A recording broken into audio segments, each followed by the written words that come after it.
O professor Alisson Diego é um homem branco, de cabelos escuros e lisos, de olhos castanhos. Ele tem 32 anos e está usando óculos de aros escuros e arredondados. Ele veste uma blusa escura e está com fones de ouvido. Olá a todas e todos, muito bem-vindos ao curso de Segurança Alimentar e Sistemas Alimentares. Hoje, na aula 6, intitulada Relações entre Sindemia Global e Sistemas Alimentares, eu serei o facilitador. Então, primeiramente, vou me apresentar.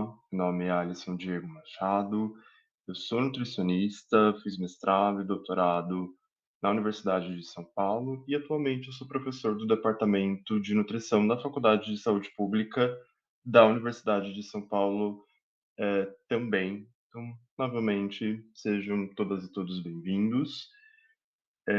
Em relação a esta aula, eu coloquei um sumário para vocês. Então, primeiramente, vou falar quais são os objetivos e, em seguida, apresentar alguns conceitos iniciais sobre sindemia global e sistemas alimentares. Depois eu pretendo falar com vocês sobre epidemiologia, de alguns dados mais recentes, tanto da obesidade quanto de baixo peso no Brasil. E, por fim, mostrar como que é essa integração entre os sistemas alimentares atuais, predominantes, e que são sustentáveis, e a sindemia global. Então, o objetivo da aula vai se apresentar os conceitos de sindemia global e sistemas alimentares e como ocorre a integração entre eles. E, dando início aqui, em relação a alguns conceitos, primeiramente eu coloco aqui o que seria uma sindemia. Tá? Então, ela é basicamente a junção entre duas palavras. A primeira é sinergia e a segunda é epidemia. Quando nós pensamos aqui em sinergia, nós pensamos sobretudo na interação que existe entre uma coisa com pelo menos mais uma ou outras, né? Aqui a gente está pensando em um conceito de saúde e de saúde planetária, né? Então a gente pensa no meio ambiente e na saúde ambiental também incluída aqui junto com a saúde humana, né? Nós não pensamos apenas em contexto de saúde humana. E quando nós pensamos em epidemia, a gente pensa então no aumento de casos de alguma determinada condição de saúde. Então, o termo sindemia, ele nada mais é do que seria então a interação entre pelo menos duas ou mais condições, né, de saúde que compartilham fatores sociais e fisiopatológicos em comum. Quando nós pensamos na sindemia global, nós falamos principalmente de um artigo que foi publicado no ano de 2019, no The Lancet, que é uma revista, para quem não sabe, muito conceituada e que publica vários temas de vanguarda relacionados à saúde pública, saúde mental também. E aqui, quando nós pensamos, então, na sindemia global, depois eu vou deixar essa referência com vocês também, nós pensamos, sobretudo, em três condições de saúde. Aqui pensando em obesidade e má nutrição. E aqui má nutrição é um termo mais amplo, depois eu vou falar com vocês como que a gente pode definir o que seria má nutrição. E nas mudanças do clima. Então, aqui, novamente resgatando aquele slide anterior, quando nós pensamos na sindemia global, segundo esse artigo publicado em 2019, nós pensamos principalmente na epidemia de obesidade, na epidemia de desnutrição, e aqui a gente pode colocar essas duas condições como uma grande condição que seria a má nutrição. Tá? Então, seriam todas as formas de má nutrição, de algum desvio em relação ao que seria o esperado para grande parte dos indivíduos. Então, quando nós pensamos aqui em obesidade, o artigo inclusive coloca isso, nós pensamos principalmente em um IMC, que seria o índice de massa corporal de obesidade, que segundo a Organização Mundial da Saúde é igual ou maior a 30 quilos por metro quadrado. E quando nós pensamos aqui na desnutrição, nós podemos pensar num conceito bem amplo também, né? A desnutrição, ela embarca várias condições hã, de saúde que são relacionadas. Então a gente pode pensar em uma pessoa, e principalmente em crianças que têm baixa estatura, que seria o que a gente chamamos nós chamamos em termo inglês de stunting.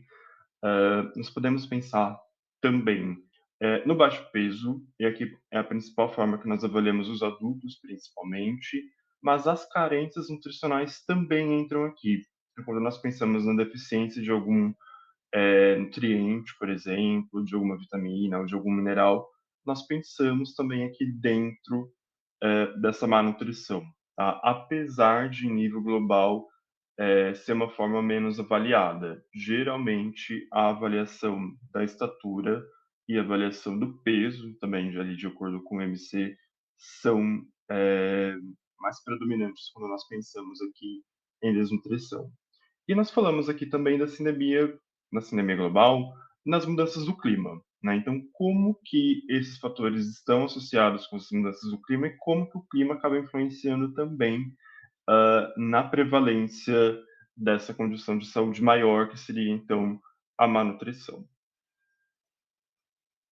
Aqui, nesse próprio artigo que eu mostrei anteriormente para vocês, eles colocam, dão uma ideia, pelo menos como que seria essa distribuição dessas condições de saúde, a não ser as mudanças do clima, em todo o globo, né. Então, quando nós pensamos aqui, em obesidade, eles apresentam como seria a prevalência aqui em nível global, e por regiões também de acordo com o nível socioeconômico dos países, nos riscos nutricionais, então aqui a gente pode pensar, em deficiências de nutrientes, por exemplo, e quando nós pensamos, no que está destacado aqui em azul claro, pensamos principalmente na desnutrição materno-infantil, porque são condições em que nós geralmente temos dados mais confiáveis e também em nível global, tá?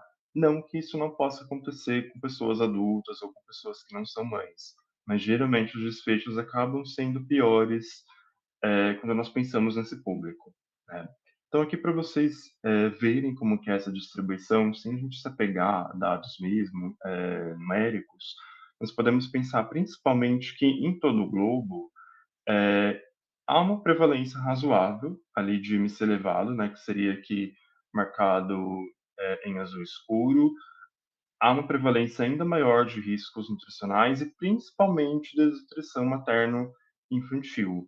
Mas olhando, as linhas seguintes, nós podemos ver que a diferença entre os países ela é bem relevante, né, ela é bem importante.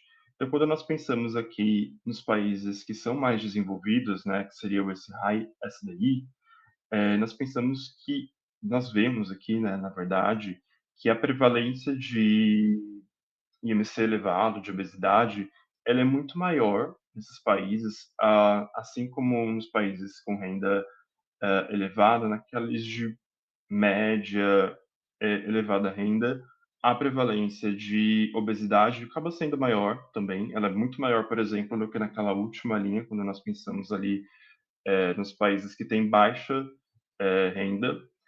E o contrário também é verdade, né? Então, quando nós pensamos, olhamos esses dados aqui de desnutrição, de riscos nutricionais, nos países mais ricos, a prevalência ela é razoavelmente maior também. Alguns dados mostram que ela pode ser um pouco menor aqui nesses outros países, mas talvez tenha alguma relação aqui com a própria deficiência de dados.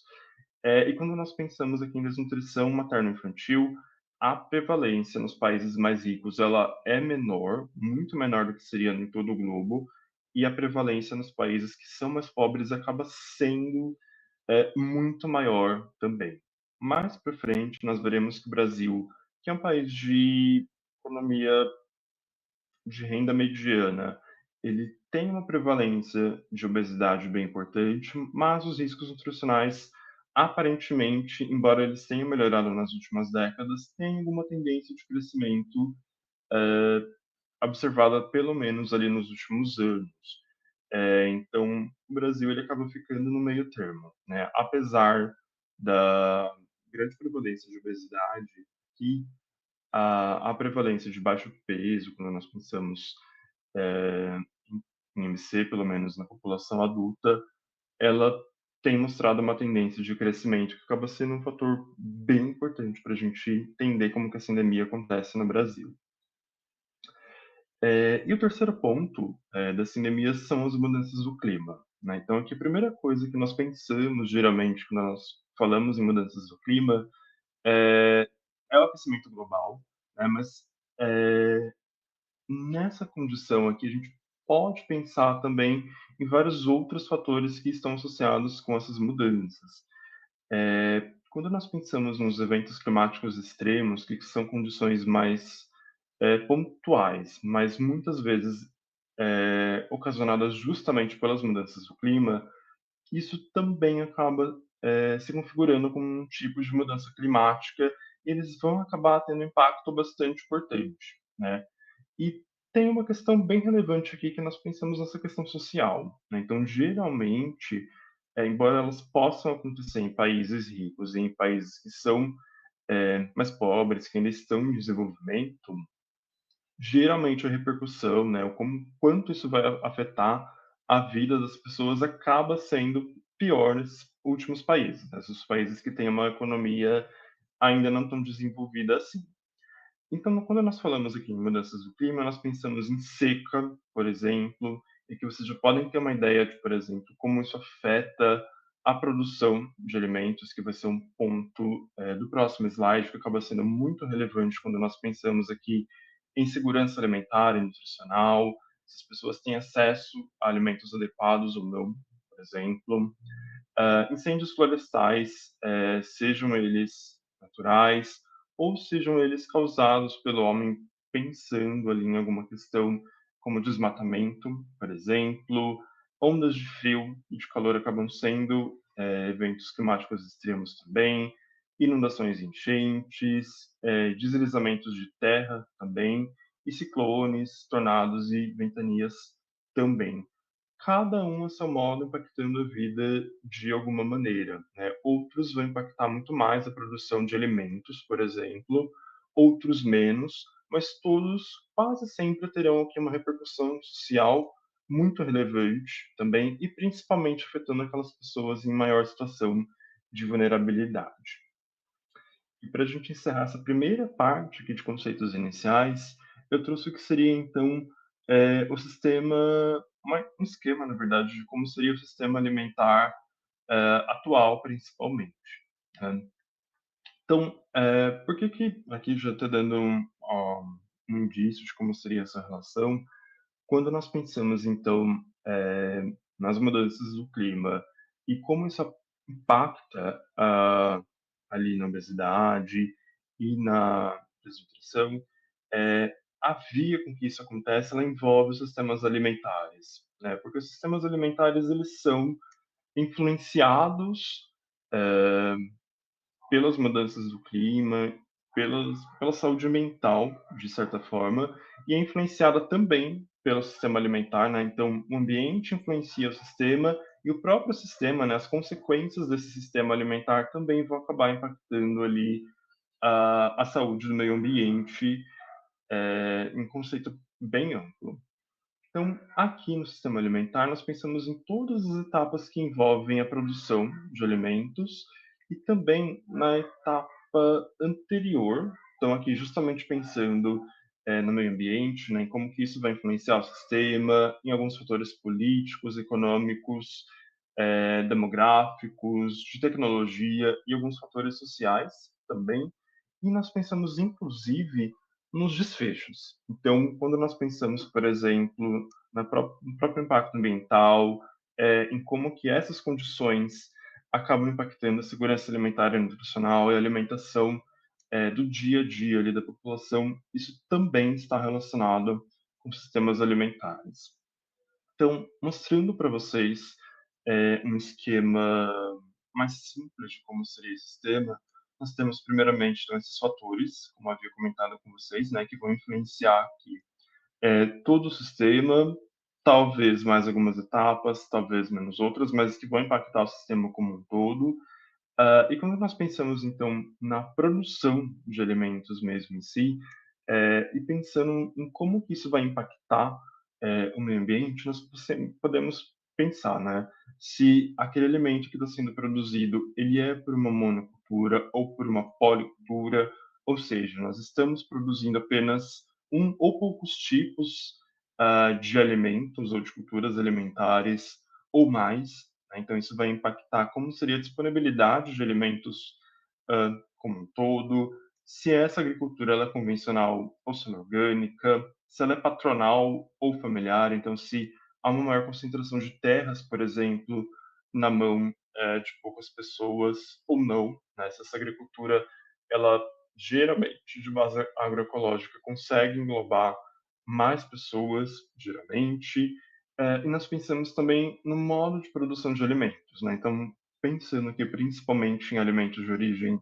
animal, se existe uma criação intensiva, ou extensiva de animais, né. Quando nós pensamos principalmente no gado confinado, nós temos uma ideia aqui geralmente de como que esse tipo de criação acaba impactando o meio ambiente, principalmente quando nós falamos aqui em emissão de gases de efeito estufa, que são os principais agentes que levam ao efeito estufa e, consequentemente, ao aquecimento global. Após essa etapa de produção de alimentos mesmo, então aqui vocês podem imaginar que existe, uma diferença bem relevante entre alguns tipos, de agricultura, né, de produção de alimentos, e isso vai impactar o meio ambiente também, né. Então já seria um primeiro desfecho aqui quando nós pensamos, hã, na nesse primeiro ponto. Seguido essa etapa, nós temos então o armazenamento, nós podemos incluir então aqui todas as perdas que existem de produção de alimentos e durante o armazenamento. Nós temos o transporte e a distribuição desses alimentos, seguida do processamento. E aqui, quando nós pensamos nessa etapa, nós falamos principalmente se esse alimento ele vai ser beneficiado, então se ele vai ser limpo, por exemplo, se você vai facilitar o consumo, então tirando casca, por exemplo, fazendo esse processo, de limpeza que eu comentei com vocês, se ele vai ser refinado, então que a gente pode pensar, por exemplo, no arroz. Eh, um uma diferença básica entre o arroz integral e o arroz branco, né, que já foi mais refinado, ou um refinamento do açúcar, por exemplo, né, então você vai transformar aquele alimento em algum ingrediente, ou vai fazer alguma modificação que não vai alterar tanto as características, de cada alimento. E nós podemos pensar aqui também no processamento, de alimentos, né. Então, quando nós pensamos em alimentos ultraprocessados, principalmente, nós pensamos aqui nessa etapa, né, se esse alimento ele vai ser adicionado de açúcar, de sal, de gordura, de aditivos alimentares. Então, seria basicamente aqueles alimentos que nós conhecemos como, industrializados ou ultraprocessados. Seguido dessa etapa de processamento, nós temos então a etapa de venda, mercado de desperdício. Então aqui a gente pode pensar principalmente, no número de intermediários que existe nessa relação, se você consegue, por exemplo, eh, ter uma cadeia, mais longa, né, então você produz em um lugar, você armazena em outro, você processa em outro, você vende para um centro de distribuição, daquele centro você passa para outro lugar e às vezes para mais um, né, ou não, se você consegue ali geralmente ter uma comunicação mais direta com o produtor de alimentos, qual que é a distância que existe então também desses alimentos entre a produção e a pessoa que receberá, né, que consumirá esse alimento. E nós pensamos aqui também na valorização ou desvalorização de certos tipos, de produtos. Logo em seguida, né, quando nós pensamos nessa venda, nós pensamos então principalmente nos locais em que esses alimentos, são vendidos. Então aqui nós falamos principalmente, de ambientes alimentares, que seria onde existe então essa interação do consumidor com o sistema alimentar ou mais propriamente dito aqui com a etapa de produção e venda mesmo dos alimentos. E que vários fatores individuais acabam impactando também, essa produção, assim como a própria disponibilidade, né. Então esse alimento ele precisa estar disponível fisicamente para as pessoas adquirirem, o quanto ele vai ser comprado, vendido para as pessoas, depende muito também da propaganda, se a pessoa tem um acesso ao poder de compra, né, então não basta ela ter apenas o alimento disponível, ela precisa ter acesso a esse tipo de alimento. E quais são essas características, então, do produtor, e do vendedor? São muitos os fatores que impactam o consumo dos alimentos, né? Então aqui eu coloquei alguns para vocês a título de curiosidade. E um fator muito importante quando nós pensamos aqui nos sistemas alimentares são seus desfechos e impactos, né? Então, como eu havia comentado com vocês, a segurança alimentar e nutricional é um desses desfechos. Então, quando nós pensamos em como que é a alimentação dessas pessoas, nós pensamos que ela não é apenas uma escolha individual, né? Ela vai ser decorrente ali de todo o sistema alimentar. Nossas escolhas elas são individuais até certo ponto, né? Em outros nós não temos tanta liberdade de escolha assim. A própria alimentação, então, sabe, ela vai ser uma alimentação mais baseada em alimentos in natura, ou em alimentos ultraprocessados, se ela é mais baseada em frutas, legumes, verduras, ou alimentos que talvez não sejam tão saudáveis assim, por exemplo. E nós pensamos aqui nos impactos ambientais que existem. Então, eu havia citado anteriormente sobre o impacto ambiental, então aqui a gente pensa principalmente em desmatamento, para a produção de alimentos, na emissão de gases de efeito estufa, tanto da produção de alimentos, mas que vem do gado também, ou inclusive até dos alimentos que são desperdiçados também, isso acaba sendo tem um impacto ambiental bem relevante aqui também. Nós temos o impacto socioeconômico, né? Então, como que essa produção, como que esse consumo impacta a economia, impacta as pessoas de maneira mais ampla e tem um impacto para a saúde também, né? Quando nós pensamos principalmente aqui no aumento de doenças crônicas não transmissíveis relacionadas à alimentação, e também a saúde ambiental, indo ali também com o primeiro ponto desses fatores, desses impactos. Bom, terminamos então essa primeira parte e agora nós vamos então para a epidemiologia da obesidade e do baixo peso no Brasil.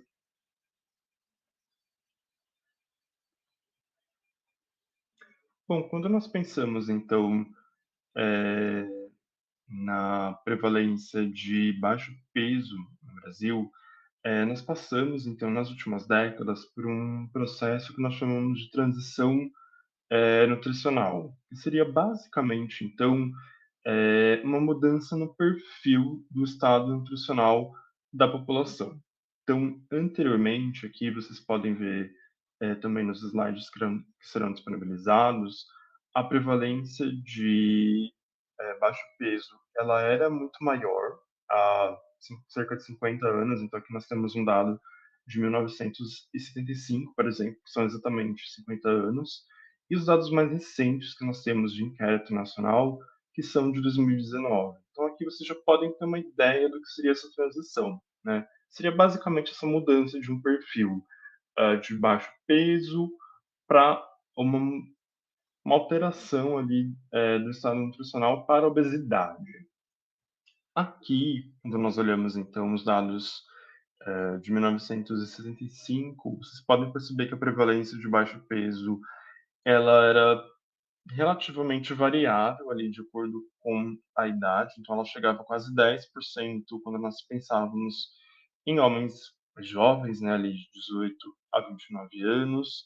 Ela era um pouco menor nas faixas de idade seguintes e ela aumentava razoavelmente aqui em homens mais velhos, né, principalmente aqui de 60, 70 anos e ainda mais e 79 anos e ainda mais naqueles de 80 anos ou mais. E para as mulheres o resultado ele é relativamente semelhante, né. Então quando nós olhamos aqui aquelas mulheres mais jovens também, a prevalência de baixo peso ela ficava quase 14%, ela era um pouco menor também ali nas faixas de idade seguintes, e ela aumentava também em mulheres que eram idosas na época, né, que tinham ali mais de 60 anos e principalmente naquelas que tinham mais de 80 anos. Então aqui vocês podem perceber que existia uma prevalência bem relevante de baixo peso aqui. Hã, Só a título de curiosidade, para quem não é nutricionista, aqui nós pensamos em baixo peso como um IMC, que seria aquele índice de massa corporal, abaixo de 18,5, quando nós pensamos principalmente aqui, nas recomendações, dos pontos de corte da Organização Mundial da Saúde, para pessoas acima de 18 anos. Aqui, tem um ponto que chama atenção também, que é a diferença que existe entre os sexos. Então, apesar da prevalência de baixo peso ser relevante aqui tanto para homens quanto para mulheres, quando nós olhamos os dados, nós podemos ver que geralmente a prevalência de baixo peso era maior em mulheres do que em relação aos homens. Então, aqui nós já vemos que existe uma disparidade de gênero que precisa ser considerada. Aqui vocês podem observar que os dados eles melhoraram ao longo dos anos, né? Então essa prevalência de baixo peso ela foi reduzindo aqui ao longo do tempo, mas aqui tem um ponto bastante interessante, né? De 2013 para 2019, vocês podem perceber que para algumas faixas de idade essa prevalência de baixo peso aumentou, né? Então aqui, principalmente nessa faixa de idade de homens mais jovens, ela foi de 3,6 para 5,9 em 2019. Ela aumentou aqui também para homens jovens, aqui entre 30 a 39 anos, e para homens mais velhos ela permaneceu praticamente o que era em 2013 ou ela até reduziu, né. Então, existe um cenário aqui que pode apontar uma piora, do estado nutricional em relação a baixo peso na população.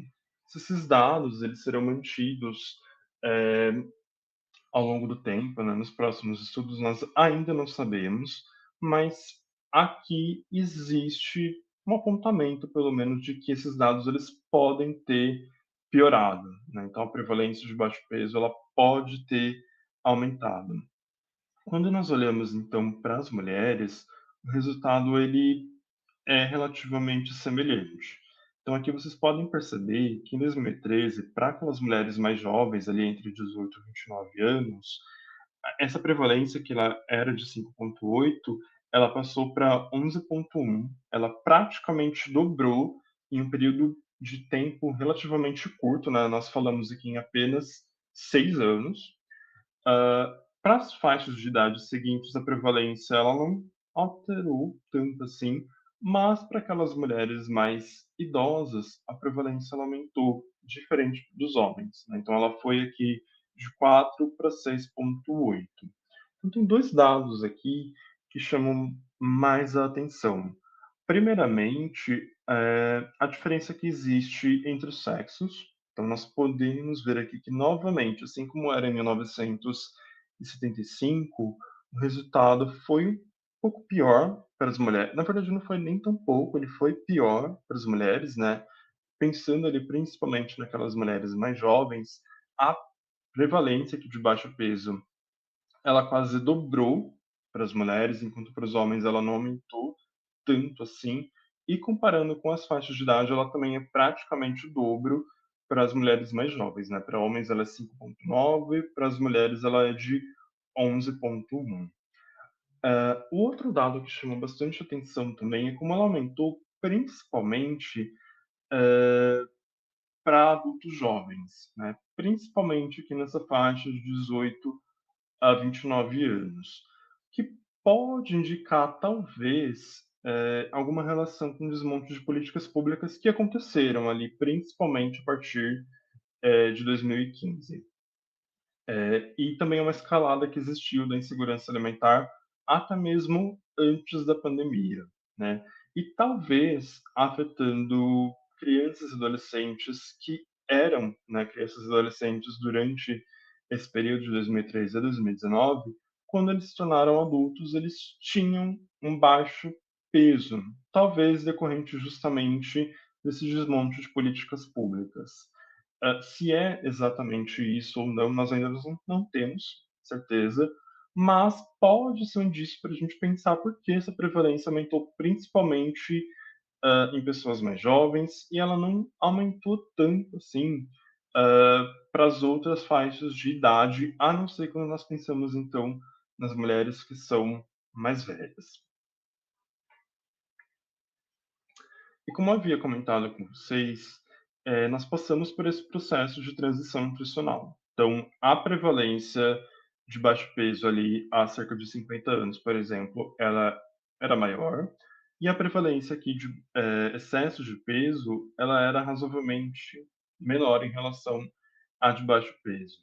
Aqui a gente vê como que ela aumentou exponencialmente nas últimas décadas, né? Então, aqui em homens jovens, por exemplo, ela era de quase 1% em 1975, né? O pior cenário que nós tínhamos aqui era de 4,5%, que eram para homens ali de 50 a 59 anos, e ela teve um salto bem importante, né? Aqui em 2019, por exemplo, ela variou para homens entre 10,1 até 30,5. Então, teve realmente uma escalada da prevalência de obesidade nas últimas décadas. E comparado aqui com baixo peso, vocês podem perceber que a prevalência é razoavelmente maior aqui para excesso de peso do que para baixo peso.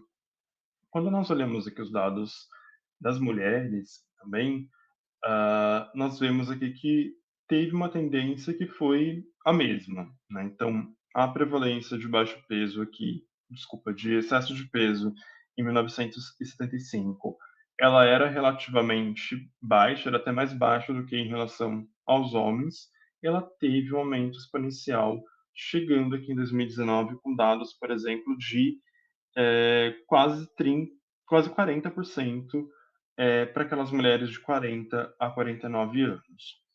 Outro dado que chama bastante atenção aqui também é que agora a prevalência de excesso de peso também é maior no sexo feminino. Então isso mostra que, no geral, as mulheres elas estão suscetíveis a essa dupla carga de má nutrição. Então elas têm uma prevalência de baixo peso que é maior, mas a prevalência de excesso de peso, então aqui pensando no IMC acima de 30, né, já sendo de obesidade mesmo, ela também é maior, né. Então isso mostra como algumas populações acabam sendo mais vulneráveis a algumas condições, de saúde. Aqui, quando nós pensamos em má nutrição, as mulheres elas acabam sendo, um grupo de risco, tá? Seja por baixo peso, seja aqui para obesidade. E aqui, né, até então nós estamos falando de pessoas, adultas, mas quando nós olhamos os dados de crianças, nós vemos alguns dados relativamente interessantes e que mostram também que existe uma disparidade quando nós pensamos em aqui, em alguns fatores, sociais. Aqui, eu apresento para vocês dados do ENANI, que é um estudo nacional, de nutrição infantil e que foram divulgados em 2019. Atualmente nós estamos em coleta de dados, né, então nós teremos dados sobre o ENANI, daqui a algum tempo, né. Eu digo nós, mas, eu quero me referir aos pesquisadores, tá, eu não faço parte, do ENANI. Eh, e aqui, para vocês terem uma ideia de como que era, ah, essa má nutrição em crianças, nós temos aqui, por exemplo, em amarelo, o baixo peso para a idade e em azul o peso elevado para a idade. Então, vocês podem perceber que no Brasil a prevalência de peso elevado ela acaba sendo maior do que a prevalência de baixo peso, né? De baixo peso aqui foi de quase 3%, a prevalência de peso elevado foi de 5%, ali em 2019, mas existe alguma diferença aqui em relação às regiões, né? Então, vocês podem perceber, por exemplo, que na região sul a prevalência de baixo peso ela é 1,1 ponto percentual menor do que em relação à média nacional, e essa prevalência ela acaba sendo maior principalmente ali no Nordeste e na região Sudeste, Mas a prevalência de peso elevado, ela tem alguma disparidade ali regional também, né. Então no Nordeste, tem um dado interessante, né, é onde nós temos a maior prevalência de baixo peso, mas nós também temos a maior prevalência de peso elevado, né, então existe aqui uma diferença. O Nordeste ele tem sido mais impactado pela má nutrição do que as outras regiões, quando nós pensamos aqui em crianças menores de 5 anos, e quando nós olhamos aqui os dados do Sul, nós vemos que apesar da prevalência de baixo peso ser menor, a prevalência de peso elevado, ela é um pouco maior ali do que, pelo menos quando comparado com a região Sudeste ou com o Centro-Oeste, né.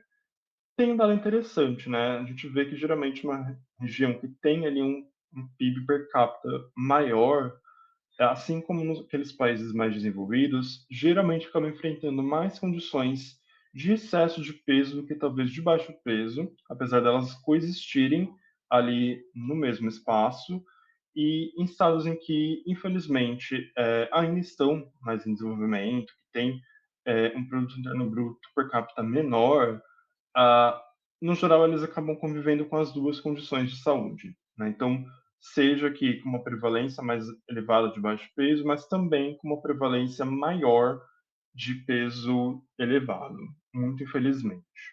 Em algumas outras condições de saúde, né, de sociais, nós vemos que isso se repete, né.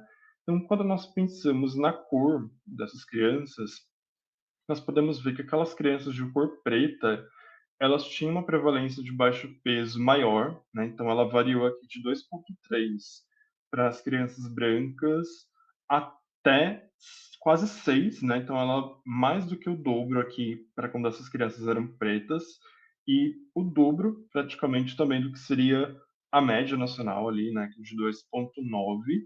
E quando nós pensamos então no peso elevado, hã, esse cenário ele é inverso, né, então ele é maior aqui em crianças brancas, ele foi de 5,4, um pouco maior ali do que a média nacional, e de 3,8 para crianças pretas. Então vocês podem perceber aqui que tem essa diferença, né. Geralmente, eh, a população branca tem uma prevalência maior aqui de obesidade, e quando nós dividimos pela classificação de cor, as crianças pretas têm uma prevalência maior de baixo peso, né, indo até num sentido contrário ao da média nacional, que seria ter uma prevalência maior ali de baixo peso, de peso elevado. E quando nós pensamos na diferença para baixa estatura, que seria um stunting, nós vemos aqui que geralmente tem certa diferença também, né. Então, essa prevalência aqui, que é uma forma mais comum de desnutrição, ela foi de 7 para a média nacional, mas vocês podem perceber que tem uma relação com renda também, né. Então, geralmente, ela acaba sendo maior, nesses primeiros quintis de renda, né, então naquelas crianças que a família ali tinha uma renda menor, e quando nós pensamos naquelas famílias que tinham uma renda maior, a prevalência de baixa estatura, ela acaba sendo menor, né. Então, de 7, por exemplo, para a média nacional, ou a gente chega até num resultado aqui de 8,3 no pior cenário, de 8,5 no pior cenário, ela vai para 4,4. Então é quase, a metade do que seria, então, para aqueles cenários piores, né. Então a renda acaba tendo um impacto bem importante aqui para a saúde dessas crianças também, e especificamente para o estado nutricional, né. Então geralmente aquelas crianças que têm uma maior renda acabam tendo um crescimento, melhor do que aquelas que as famílias têm, menor renda. Bom, nós terminamos aquela segunda parte sobre os dados epidemiológicos, eh, no Brasil, sobre baixo peso e sobre obesidade. E agora, quando nós pensamos, então, nessa relação mais íntima que existe entre os sistemas alimentares atuais e a pandemia global, eh, primeiramente, eu queria trazer para vocês uma evolução da produção de alimentos que existe no Brasil. Então, aqui eu peguei dados da produção agrícola municipal, que são dados divulgados pelo IBGE todos os anos. Aqui eu acabei trazendo até 2022 porque eu quis focar em um período até nós pensamos ali principalmente da pandemia e na escalada da insegurança alimentar que existiu também durante esse período, né? Então, quando nós pensamos em sistema alimentar, eu havia mostrado para vocês anteriormente que nós pensamos não apenas na produção de alimentos, mas a gente tem que pensar no que está sendo produzido e o que leva, então, alguns alimentos, por exemplo, serem mais produzidos em detrimento de outros, né? Aqui vocês podem ver como o segundo alimento mais produzido no Brasil, que é a soja, teve uma escalada relativamente importante nessa última década, né? Então, ali em 2011, tinha uma produção em milhões de toneladas anual, pouco menor do que 80 milhões. Quando nós olhamos aqui para o dado mais recente, pelo menos nesse gráfico, que seria de 2022, é, essa produção ela foi ali um pouco menor do que 120 milhões de toneladas, e ela chegou quase a 140 em 2021, né? Então, durante a pandemia, nós tivemos uma escalada da insegurança alimentar, principalmente ali de 2019 para 2020, de 2020 para 2021, mas vocês podem perceber que isso aqui a gente já pode ter uma ideia de que não foi tão relacionado assim à capacidade produtiva de alimentos, né? Visto que nós tivemos um aumento ali da produção de soja, pelo menos entre 2020 e 2021, e apesar da pequena redução que existiu entre 2021 e 2022, a, a quantidade produzida ela ainda assim foi bastante relevante. Quando nós pensamos aqui então na terceira cultura mais produzida, que é o milho, vocês podem perceber que também, apesar de ela ter uma produção, né, ali um pouco menor do que a soja, ela teve um aumento bastante considerável também nessa última década, né?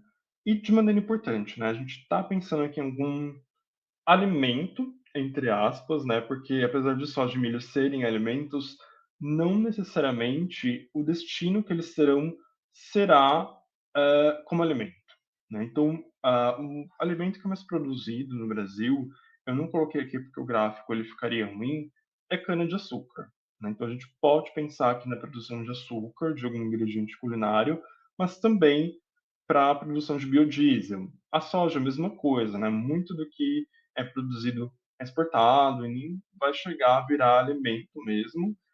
E o milho também, né? E muitas vezes, quando eles retornam para a mesa dos brasileiros como alimento, acaba sendo ou como algum ingrediente culinário, então açúcar, é, ou xarope de milho, por exemplo, amido de milho, mas eles podem voltar também fazendo parte de ultraprocessados, principalmente na forma de digestivos, né? Então, o milho vira xarope de milho, a soja volta geralmente também como parte de digestivos. Então, muito do que é produzido aqui não é visado a garantir a segurança alimentar. Então, isso é um ponto para vocês terem em mente, né? E um outro dado que mostra isso é como a produção de alimentos básicos, né, que realmente são é, consumidos aqui como alimentos, tem reduzido, né? Então, a produção de mandioca, por exemplo, além de 2011, ela já era muito menor do que em relação às commodities de soja e de milho, né? Ela ficava ali um pouco maior do que 20, e vocês podem perceber que ao longo de toda a década ela reduziu consideravelmente, né? Ali de 20, ela acabou indo para um valor um pouco menor do que esse, e a diferença que existe, então, entre as commodities aumentou ainda mais, né? Então, é um ponto para se ter em mente também. E o quanto se produz de arroz e de feijão também mudou, né? Eles já tinham produção menor, até menor do que a mandioca, que em 2011, por exemplo, e a quantidade que foi produzida foi reduzindo cada vez mais. Então, aqui vocês podem ter uma noção de como, apesar da capacidade produtiva do Brasil, nós pensamos principalmente aqui no aumento da quantidade de commodities sendo produzidas nessas últimas décadas. Aqui a gente tem um recorte, mas foi nas últimas décadas. E a quantidade de alimentos básicos sendo reduzida aqui também nessa última década. E um ponto interessante, né, além de se pensar no destino que esse alimento vai ter, se vai ser alimento ou não, é se esse alimento ele fica aqui ou não, né? Então, aqui, por exemplo, eu coloquei o dado de exportação da soja também nesse período. Então, aqui são dados de janeiro a junho de 2023, fazendo referência, então, a metade do ano aqui, né, de 2023, e vocês podem perceber que a quantidade de soja que foi exportada foi de quase 63 milhões de toneladas.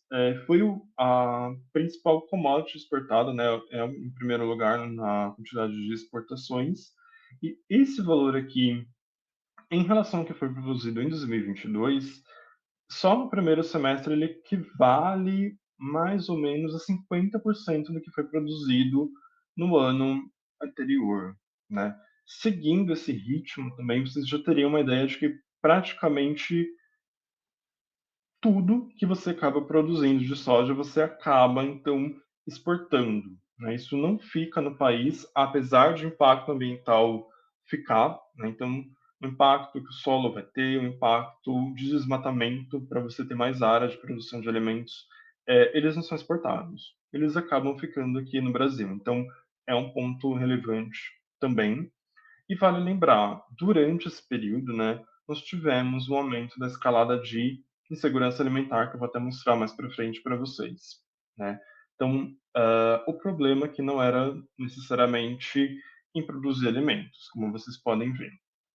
E um dado que eu sempre gosto de trazer e que mostra que essa lógica do sistema alimentar ela não é de garantia, né, de segurança alimentar e nutricional, é o dado do mesmo período para arroz, né? Então aqui nós temos esse arroz sem casca ou semi-elaborado, e vocês podem perceber que ele está longe de ser um dos alimentos mais ou dos produtos mais exportados, né? Ele ficou aqui no 115º primeiro lugar, mas um dado que chama atenção aqui é a quantidade, né? Então vocês vejam que o Brasil nessa época exportou cerca ali de 262 mil toneladas, e nesse mesmo período nós tivemos que importar quase 513 eh, toneladas de arroz, né? Então você manda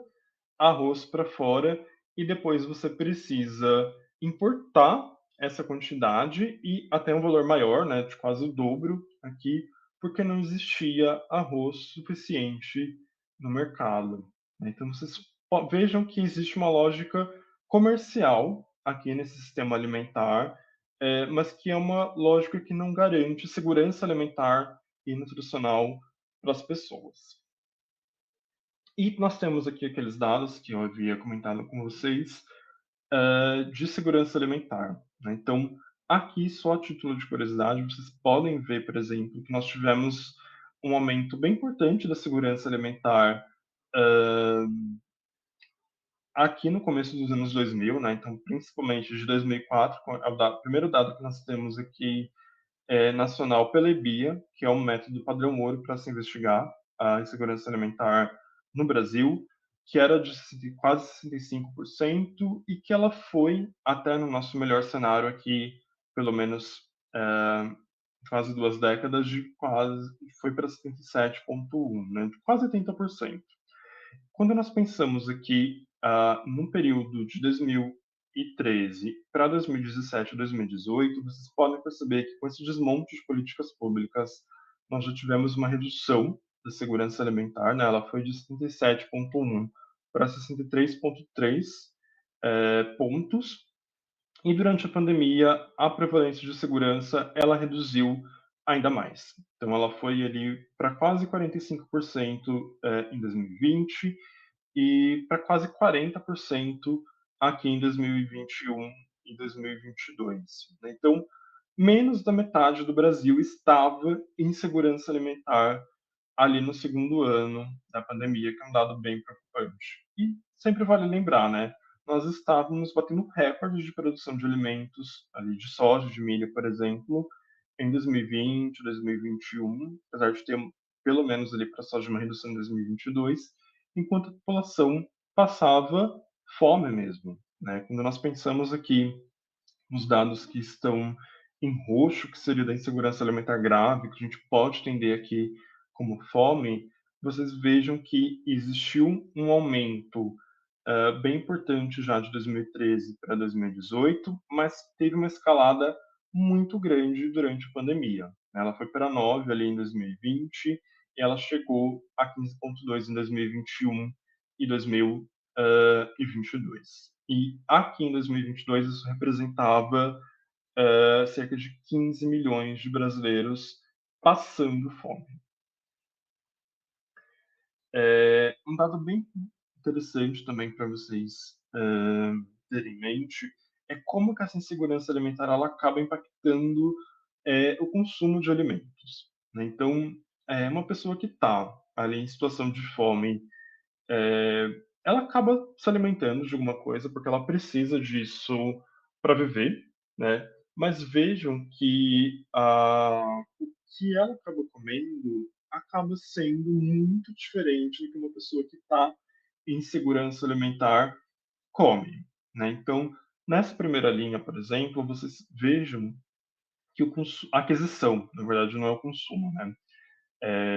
Isso são dados da POF, né, de 2017 e 2018, a última que nós temos dados disponíveis. Então, a aquisição de pessoas que estavam em segurança alimentar de cereais e leguminosas, ela foi ali de cerca de 27 quilos de cereais por ano. A aquisição de pessoas que estavam em segurança grave, ela foi até um pouquinho maior, né? Então a gente pensa principalmente em arroz e feijão. Então o consumo de alimentos básicos ele não é tão alterado assim.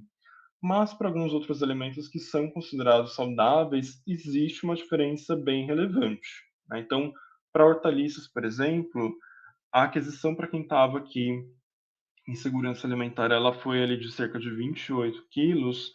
Para quem estava em segurança grave, ela foi de apenas 13, né? Então, existe uma diferença aqui de 15 quilos de hortaliças sendo consumidos, né? Sendo adquiridos a menos por ano para aquelas pessoas que estavam ali em segurança grave.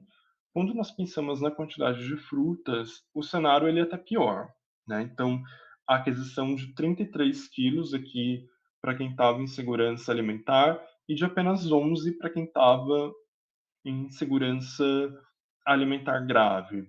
A quantidade de aquisição de carnes é um pouco menor também aqui para aquelas pessoas que estavam em segurança grave e de laticínios também, né? Então, geralmente, a alimentação dessa pessoa ela vai ser muito mais monótona e ela vai ser é, bem pobre ali, geralmente, em frutas, legumes e verduras, que são alimentos que são considerados saudáveis. Isso vai ter um impacto, muito provavelmente, naqueles dados que eu havia mostrado para vocês, né? Então, a prevalência de obesidade, ela tende a aumentar, sobretudo. Então, hoje em dia, a gente entende que pessoas que estão em segurança alimentar, grave inclusive, elas não terão necessariamente baixo peso. Elas podem ter obesidade, inclusive, mas para algumas populações, né? Então, principalmente pensando em crianças e idosos, é, a chance de ela ter ali um risco nutricional, né? Então, de ela perder mais peso, ela pode existir também. Então, essas pessoas que estão em segurança grave, elas vão conviver com a malnutrição, que seria justamente um ponto ali da sindemia, né? Então, essa produção de alimentos vai afetar o que as pessoas consomem, né, o que elas têm acesso. Isso vai impactar diretamente no consumo de alimentos, que pode ter ali um impacto, e terá, né, na verdade, um impacto no estado nutricional, principalmente pensando em aumentos de obesidade, mas se essa insegurança alimentar ela for sustentada por um período maior de tempo, e principalmente para algumas populações, você pode ter aqui também uma redução de peso e em crianças uma redução do crescimento também. Aqui Eu não vou me estender nesse slide, depois eu vou deixar disponível para vocês também, mas nós temos um conceito de limites planetários, que mostra que tem 9 pontos, que são aqueles pontos em que a gente tem que ficar, deveria, na verdade, ficar dentro do que seria considerado ideal para você conseguir manter a sustentabilidade ambiental, né? Uma sustentabilidade que as pessoas teriam ali uma condição mais favorável de vida, inclusive, não apenas pensando em saúde do meio ambiente.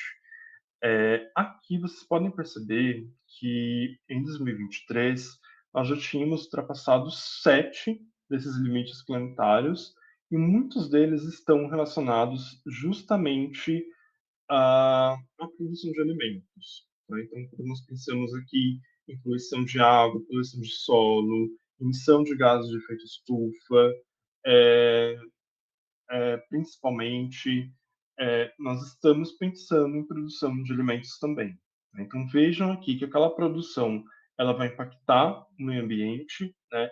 De 2009, quando esses dados de limites planetários eles foram pensados, até 2023, nós tivemos melhora dos dados, no sentido de você conseguir ter mais dados, mas esses dados eles pioraram, né? Então, você teve uma piora geral ali e há alguns dados que ainda nós não sabíamos em 2015, quando eles foram lançados novamente em 2023, vocês vejam que geralmente nós já tínhamos ultrapassado um limite que seria considerado adequado para a manutenção da saúde humana e também da saúde mental, da saúde planetária de maneira geral.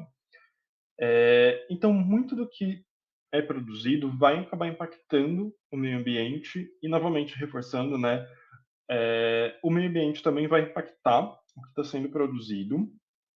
E aqui, quando nós pensamos nessa relação que existe entre segurança alimentar e mudanças do clima, a gente tem vários estudos mostrando que essas mudanças do clima já têm impactado a produção de alimentos, principalmente, né, nas regiões mais próximas à linha do Equador, que tiveram um aumento principalmente da temperatura e uma redução da quantidade de chuvas também, e um processo de desertificação que tem acontecido também. Um desses países é o Brasil, inclusive, principalmente abrigando ali a região Nordeste, mas inclui também parte da América do Sul, alguns países da África e do Sudoeste Asiático também. Então, a produção de alimentos ela já tem sido afetada principalmente nessas regiões, tá? E você imagine, né, se você tem uma produção de alimentos menor, principalmente países em que a produção de alimentos é bastante elevada, como é o caso do Brasil, a segurança alimentar ela já pode ficar aqui comprometida. De maneira bem importante também, essas mudanças do clima elas não levam apenas a uma redução da produção de alimentos, mas também elas modificam a produção, né? Então, esse calor em excesso ele pode afetar a qualidade nutricional dos alimentos também. Então, aqui eu mostrei para vocês, por exemplo, uma planta crescendo menos e um fruto aqui geralmente também com uma qualidade nutricional menor. E tem alguns alimentos que eles acabam sofrendo mais com calor em excesso.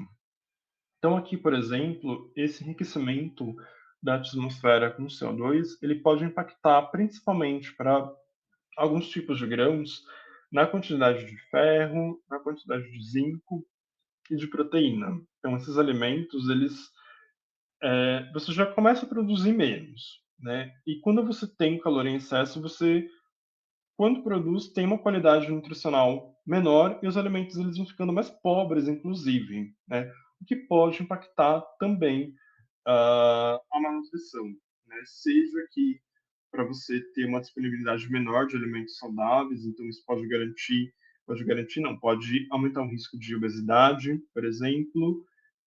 Os alimentos eles vão ficando mais pobres, então você pode impactar na deficiência nutricional, por exemplo, de vitaminas e minerais, que também faz parte da malnutrição. Então vocês vejam como que essa insegurança, como que essas mudanças do clima vão impactar diretamente aqui na segurança alimentar, né, na insegurança alimentar, e como que esse acesso a alimentos que vão ficando cada vez mais pobres vai impactar no estado nutricional também, né? Então aqui a gente vê como que existe essa relação entre a sindemia global e os sistemas alimentares. Bom, gente, eu gostaria de agradecer a todos que assistiram a aula. Eu vou disponibilizar depois os slides para vocês. E eu deixo aqui o meu contato também, o meu e-mail, que é alisson.machado.usp.br. Então, fico à disposição caso alguém tenha alguma dúvida, caso precise de algum esclarecimento. E temos um e-mail do NCT também, que é o nctcombate.fome@usp.br, que também nós estamos de portas abertas para vocês, caso vocês tenham alguma dúvida sobre a aula, algum tópico que vocês precisem ah, de alguma explicação. Tá? Muito obrigado para todos e todos que ficaram até aqui e novamente reforço que fico disponível para vocês. Até mais.